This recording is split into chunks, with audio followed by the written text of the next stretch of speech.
Hi friends, మీ శివాని ముగసాటి. ఈరోజు video అయితే దోసకాయ కొబ్బరికాయ పచ్చడి అండి. చూస్తున్నారు కదా, నేనైతే దోసకాయ తీసుకున్నా, దాన్ని చిన్న చిన్న పీసెస్గా కట్ చేసాను. అలానే కొబ్బరికాయ కూడా చిన్న చిన్న పీస్గా కట్ చేసి ఇలాగా ప్యాన్ పెట్టుకుని ఆయిల్ అయితే వేసుకున్నానండి. అందులో బాగా కారం ఉన్న 3 పచ్చిమిరపకాయలు అయితే వేసుకున్నాను. మీకు కావాలంటే ఇంకా ఎక్కువ వేసుకోవచ్చు. దోసకాయ ముక్కలు అయితే వేసుకొని నేను ఇలాగా మగ్గబెట్టుకున్నా. అందులో చింతపండు కూడా యాడ్ చేశానండి. ఒక 15 మినిట్స్ అలా వదిలేస్తే ఇలా బాగా మగ్గిపోయింది. తర్వాత కొబ్బరిని అయితే నేను ఇలా తురుము చేసుకున్నాను, మిక్స్ చేసుకున్నాను. చూస్తున్నారు కదా, కచ్చాపిచ్చాగా అయితే మనం మిక్స్ చేసుకోవాలి.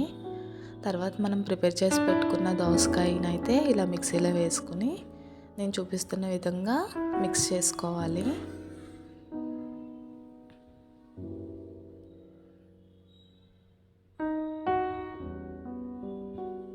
మరీ మెత్తగా మిక్స్ చేసేసుకోకూడదండి, కొంచెం కచ్చాపిచ్చాగా ఉంటే బాగుంటుంది టేస్ట్.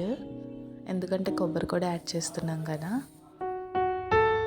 మనకి పచ్చడి ప్రిపేర్ అయిపోయింది కదా. కొంచెం పోపుల కోసం కరివేపాకు, అలానే శనగపప్పు, ఆవాలు, జీలకర్ర తీసుకొని మనమైతే ఫ్రై చేసుకుందాం.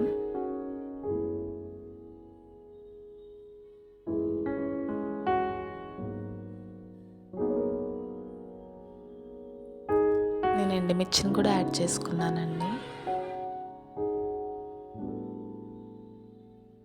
ఈ పచ్చడి ప్రాసెస్ అనేది చాలా ఈజీ, మీరు కూడా ట్రై చేయండి. మరి లేట్ ఎందుకు.